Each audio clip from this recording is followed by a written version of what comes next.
Saúdo a todos os meus queridos irmãos ouvintes, na grandiosa paz do nosso Senhor e Salvador Jesus, nosso Mestre querido. Ele está chamando você a cada vez mais você ingressar neste exército espiritual, um exército de vitória, um exército de bênção, um exército de paz, de conquista. Mas é preciso você tomar posse da vitória em nome de Jesus e que a graça de Deus entre sobre o teu lar, sobre a tua família, sobre todos aqueles que estão sobre a tua tutela. O Senhor é contigo. O Senhor está te chamando para crescer em espírito com Ele. Amém? Vou fazer menção da palavra de Deus, ler um trecho da palavra de Deus, que se encontra no livro de João. João, capítulo 11, versículo 25. Diz assim: Disse-lhe Jesus: Eu sou a ressurreição e a vida. Quem crê em mim, ainda que esteja morto, viverá. E todo aquele que vive e crê em mim, nunca morrerá. Crês tu nisso? Versículo 25, 26 do capítulo 11 do livro de João. Amém? Glória a Deus. Louvado o nome do Senhor para todo sempre. A palavra de Deus é bem clara, fala sobre a ressurreição de Lázaro. Ele estava em uma situação decadente, uma situação terrível. Estava enfermo, mas Jesus permitiu que acontecesse uma situação. Ele se afasta para trabalhar em outras vidas, outro povoado, porque ele queria provar a fé de sua irmã, Marta e Maria. Aleluia. E agora o Senhor Jesus então dá um pequeno tempo, espaço, às vezes dá um tempo para você, para testar a tua fé, ver se tu murmura, ver se tu é um crente fiel, que sabe esperar em silêncio, calado, em comunhão com Ele. Aleluia, não reclama, mas sabe que Ele está trabalhando. Aleluia, glória a Jesus, aleluia. Diz a Bíblia que Ele diz estas palavras: Ele sou a ressurreição e a vida. Se tu creres em mim, ainda que esteja morto, viverá. Marta, quando escutou isso, amados irmãos, parece uma coisa sobrenatural ao alcance de Marta. Mas meu irmão está morto e Jesus, esse homem a qual visita minha casa, o amigo de meu irmão Lázaro que morreu, está dizendo que eu tenho que crer ainda que esteja morto. Como pode isso? Ela não entendeu.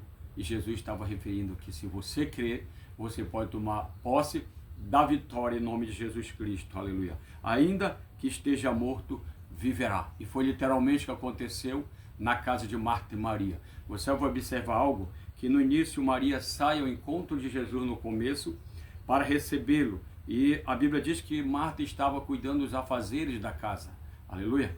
E Maria sai ao encontro de Jesus, se aproxima do mestre e dá toda a atenção ao mestre. Enquanto Marta, no início do capítulo, ela se encontra cuidando dos afazeres. Ela não se aproxima de Jesus, espera Jesus entrar na sua casa. Amém? Mas mais na frente, você vai ver algo muito interessante. É que Maria se senta no lugar e parece-me que ela fica a observar algo, ou ela relaxa um pouquinho, e já é Marta que vai dar atenção a Jesus. Era preciso que Maria trouxesse Jesus até a casa de Marta, fazer a obra na vida de Marta. Aleluia. Glória a Jesus. Por quê? Era preciso ser dessa maneira. Aleluia. Muitos pregadores às vezes afirmam que Marta está só cuidando dos afazeres e Maria teve encontro com Jesus. Mas nós vemos que mais na frente, lendo a continuação do capítulo, existe algo contrário à primeira situação. Já é Maria que relaxa e Marta começa a aproximar de Jesus e dá toda a atenção a Jesus. Amém? Então a pessoa que estava sem dar atenção passa a começar a dar atenção ao mestre. E é ela que faz as perguntas a Jesus sobre seu irmão. Mas mestre, ele está morto, ele já está em 4 dias, ele fede, não está bem esse negócio. Jesus: Marta, mas não tenho te dito, Marta, se tu crer, tu verás a glória de Deus. É isso que Jesus diz para mim, diz para você, meu irmão. Se você crer, você vai ver a glória de Deus. Esse Jesus que nós pregamos, nós falamos, é o mesmo que Paulo pregou, é o mesmo que Pedro pregou, o apóstolo João pregou na ilha de Pátimo, aleluia, através da revelação, no Apocalipse, o livro da revelação. É o mesmo, basta você tomar posse da vitória, porque ele é vivo, ele está vivo, lutando a favor da igreja, intercedendo, aleluia, a favor de você que já aceitou a palavra, você que ainda quem sabe nem aceitou, mas já está dentro do projeto do livro de salvação, porque a salvação é pela graça, não é por esforço, mas é pela graça, é algo que já vem escrito desde os princípios. Pastor, prove isso, está desde o livro de Jeremias, antes que tu nascesse, tu foi consagrado no ventre da tua mãe, eu te escolhi. Ele disse, antes que tu nascesse. A vida de Judas também diz, desde o Salmo 22, e muitos outros salmos, e outros livros proféticos diz que já estava reservado aquilo para Judas, para a perdição. Amém? E neste capítulo 17 de João, se você prestar atenção, no capítulo 17 do mesmo Evangelho de João, ele diz, Pai, te dou graça porque os escolheste desde a fundação do mundo, ou seja, antes do homem ser criado, antes dos animais serem criados, as coisas serem criadas por Deus na terra, da fundação, do princípio, Deus já tinha escrito o nome de todos os discípulos, 12 que iam aceitar a palavra e o que ia negar, que era Judas. Então ele sabia que você ia aceitar Jesus. Mas pastor, então como fica o mistério se nós pregamos que tem que aceitar Jesus? Jesus falou que não é nós que aceitamos ele. Ele mesmo falou nos evangelhos, sou eu que vos nomeei e vos chamei para que vocês vão e dê fruto. Então a escolha não vem de você. Quando você vai no altar aceitar Jesus, como dizem muitos, é porque é ele que está te trazendo, é um privilégio que você tem dele te chamar, porque quando ele não chama, a pessoa perece igual o faraó, como está escrito no livro de Romano, ele foi rejeitado, o faraó, diz a Bíblia Sagrada, e alguns pregadores dizem que o faraó endureceu o coração, ele não quis temer a Moisés, nem o Deus de Moisés, não é isso, era uma rejeição, Deus não queria faraó, ponto e vírgula. Ponto final nas palavras, aleluia. Então o Senhor Jesus, quando ele te chama, teu nome está no livro da vida, você pode dizer, pastor, eu aceitei Jesus, amém, é o primeiro passo, porém, a salvação não vai ser porque você aceitou Jesus, ela vai ser pela persistência de você continuar servindo a Deus, igual Josué, que está escrito, que ele perseverou a seguir o Senhor, e Jesus também falou que até aquele que vai até o fim, aleluia. A resposta é aquele que vai até o fim. Aceitar Jesus é algo muito maravilhoso, batizar nas águas é muito maravilhoso, mas, no entanto, se não persistir até o fim, não tem êxito, não tem sucesso, aleluia. E quantos aceitaram Jesus estão no inferno? Amém? Por quê? Não foram até o fim, aleluia, não prosseguiram, foram infiéis nos seus contratos com Deus, foram infiéis, aleluia, à sua família, foram infiéis os seus patrões, foram infiéis ao convívio social, foram infiéis a si próprio, aleluia. E aceitar um dia, alguém de você aceitou Jesus, você está salvo, você não prova a salvação, é o primeiro passo que o cristão dá, é aceitar Jesus. Mas a partir que você vai ter uma vida de obediência, uma vida com Deus, uma vida de transformação, um homem diferente, uma mulher diferente, um jovem diferente, é aí que ele vai começar a trabalhar na tua vida. Aleluia. Alguém vai dizer para você, olha, se você não se batizar, você não vai ser salvo. Aquele homem que estava na cruz com Jesus, ele não passou pelo batismo, amém? Ele estava ali, mas ele teve o arrependimento. Ele disse, Senhor, se quando entrares hoje no céu, fica comigo, Senhor, me guarda, me leva contigo. O Senhor disse, hoje mesmo. Porque foi naquele momento que Jesus passou para Deus, há poucas horas após, ele passa o assunto aos pais. E sem dúvida, este homem teve um encontro com Jesus. O outro foi incrédulo, não creu.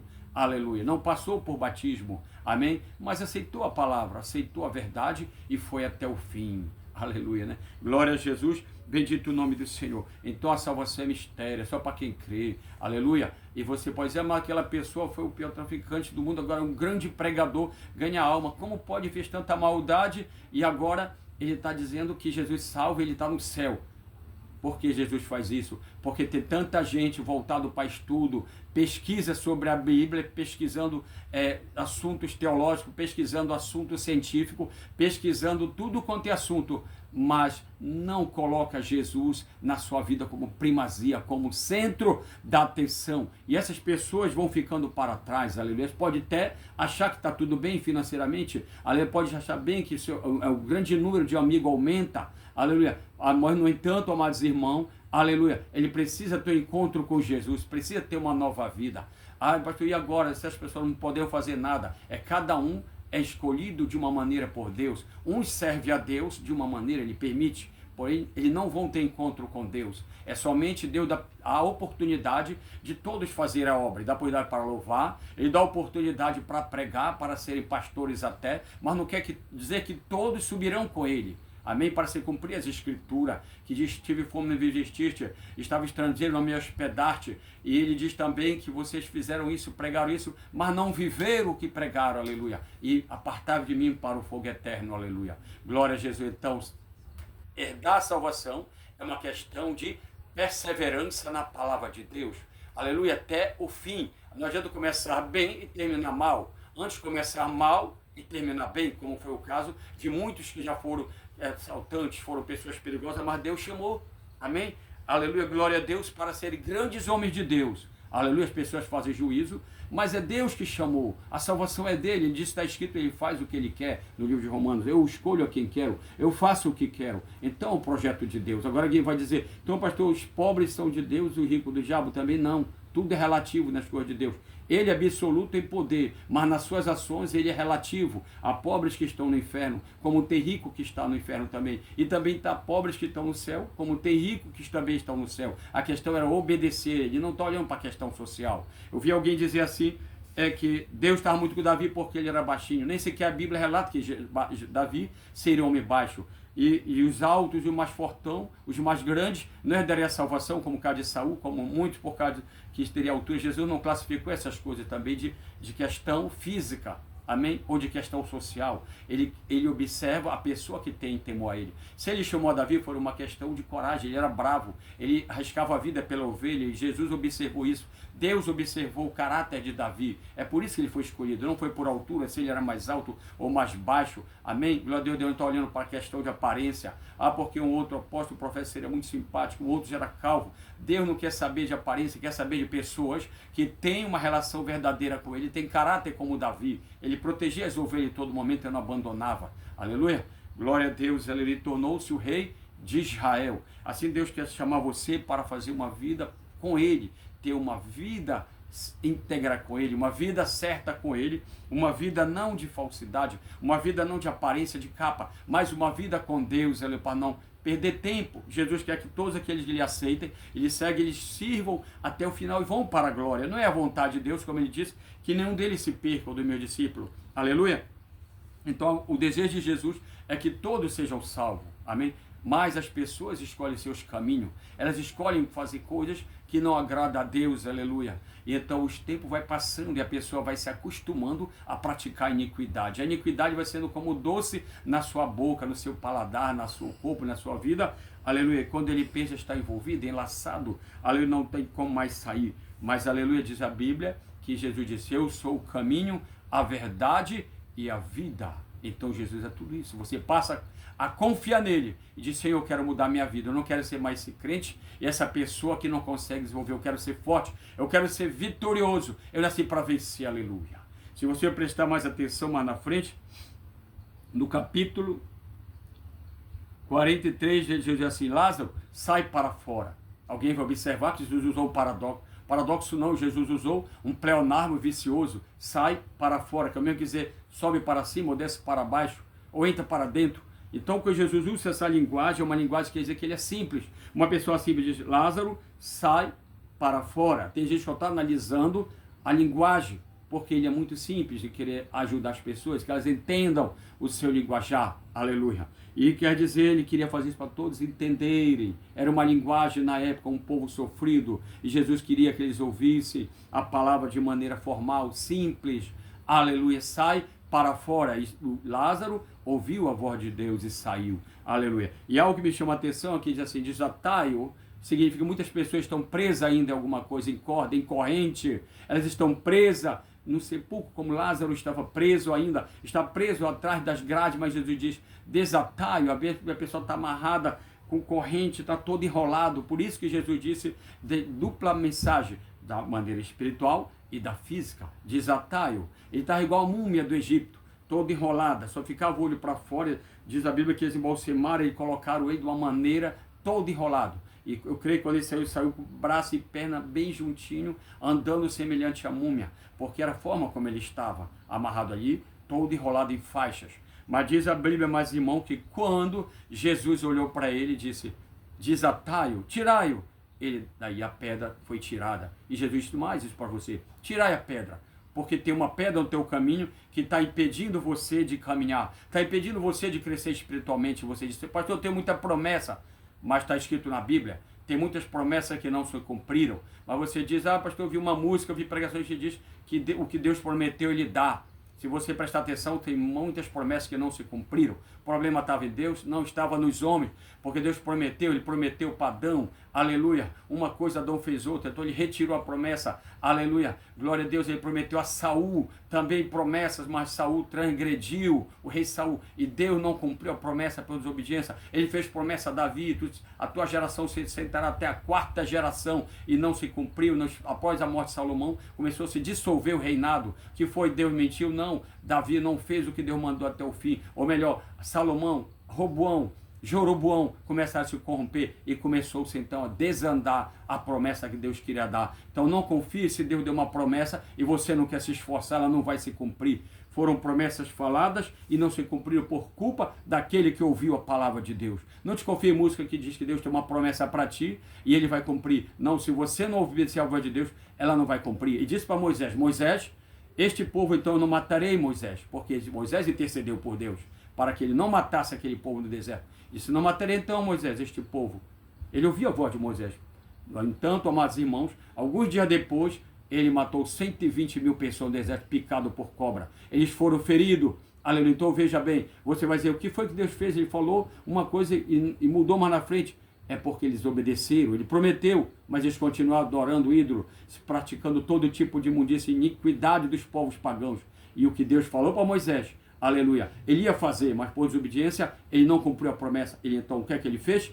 Ele cumpriu o juízo sobre aqueles que já tinham recebido a promessa. Então Deus diz para você, fica na promessa, mas obedece a Deus para que se cumpra. Se Deus chamou para ministério, tu vai ser um pastor, vai ser um grande missionário, um grande cantor, não te confia porque alguém falou, mas seja fiel para que a promessa se cumpra, aleluia. Porque Deus não tem compromisso com quem não quer ter compromisso com ele, aleluia.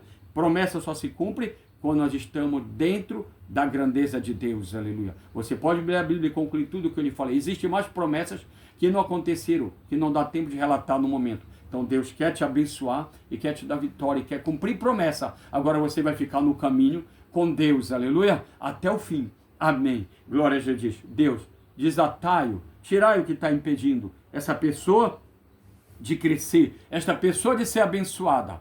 Em nome de Jesus, desatai-o. Aleluia. O anjo vai te desatar. O que é que está faltando na tua vida? Deixa Jesus desatar as cordas que está faltando para que tu seja ressuscitado igual Lázaro. Ele diz, desatai-o, tirai a pedra do caminho. O que é que está impedindo essa pedra? Esse peso da tua vida. Jesus diz, ele quer mudar a tua vida. Aleluia. Depende de ti. Deus abençoe e te dê a vitória. Em nome de Jesus. Obrigado, Deus abençoe e visite o teu lar, a tua família. Em nome de Jesus. E você seja uma bênção na terra. Em nome de Jesus.